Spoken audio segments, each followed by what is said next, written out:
All right. So in the handbook, we have this particular section on engineering allocation, and I'll go ahead and share my screen really Okay, I'll quickly. unmute. And it is talking about how engineering is the DRI for mid, long-term team efficiency, performance, and security. And this MR came particularly up from a proposal with Christopher, and he walked through a request back to his engineering leadership and said, "Hey, if you had some budget, where would you put some teammates toward?" And this was some of the things that his team came through and said. Uh, we iterated on this MR, the product leadership and engineering leadership, and it gives the engineering management an opportunity to have a dialogue and an ownership in product planning and execution.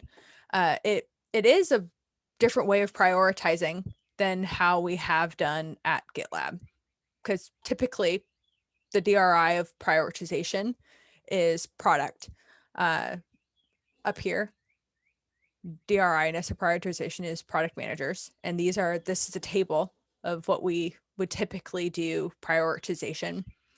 And now we have this engineering allocation budget, which is a pre-negotiated percentage that engineering owns as a part of an effort to have proactive management. So right now, we have two things that are allocated in Verify for this. I do have an outstanding MR for the CI scaling to be a product category instead of an engineering allocation, because I think there's an opportunity for this to be a marketing effort beyond just a technical, like prophylactic measure. But the CD for runner is something that I think you and Elliot have actually been negotiating already and have been thinking through it already. But this is a formal engineering allocation where 30% of the headcount budget would be allocated toward the CD efforts for runner. Yeah, and so I got you. So that's how you to interpret it here. So 30% of the current headcount budget Mm-hmm. allocated to that effort until the effort is complete. Yeah. Okay, interesting. Got it. So that's why there was a lot of discussion yesterday about the prioritization being top down. Because the way I read it initially, was I ignored the supporting information column.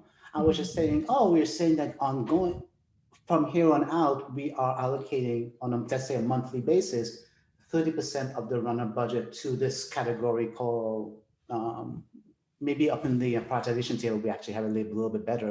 If you go back up a little bit, Yeah. I'll show you.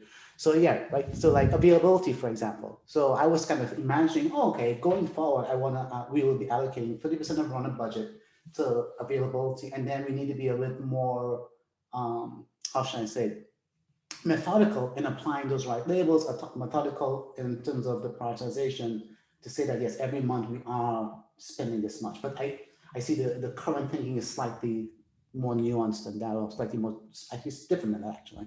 Yeah, it is it's like a local almost engineering spike where they're contained to this particular effort of product managing uh this allocation of time toward this particular effort. And then once that effort's done, it goes away. Or in my mind, continuous delivery for runner will be in perpetuity that Elliot will always manage from a maintenance perspective. Yeah, can you? This is a really great conversation. Can you go back up to slightly back up again, folks that Yeah, are viewing sure. to this prioritization table? Um, for me personally, and this is just demonstrating if anybody has been looking in the video. I've generally used this prioritization table here that Jackie's showing as a high level guideline in terms of understanding um, where things stand from a priority rank perspective using that left column. So if we had a security fix come in, we give it, it's like priority one, and we try, that means it gets ahead of the line. And obviously things don't necessarily always fall very cleanly within that.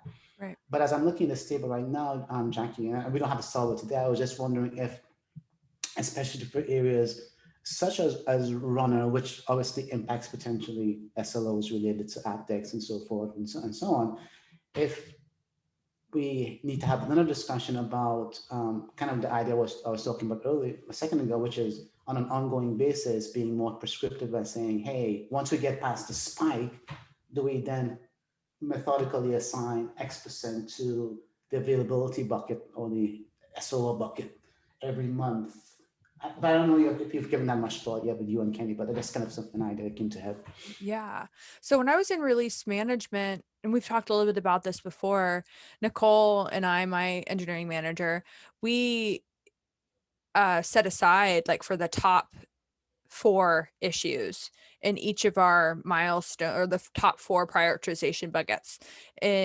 We made sure that we had like 20% of our milestone, like that we always had that amount of our milestone to account for prioritization of security, data loss availability, or regression issues that came out of the prior milestone.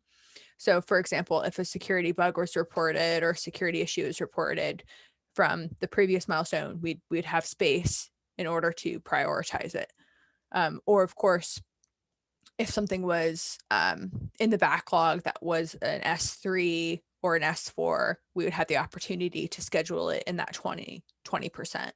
So that was like a standing allocation that Nicole always had available to fill in with those 4 different kinds of, issues. And I think InfraDev could also fit in that, but I think at that time we didn't have InfraDev as a type because InfraDev was a recent addition to this table. Thank you, But Jackie. This has been super helpful. yeah, thank you for letting me record this.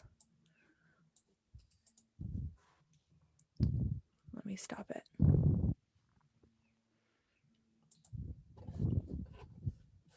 Oops.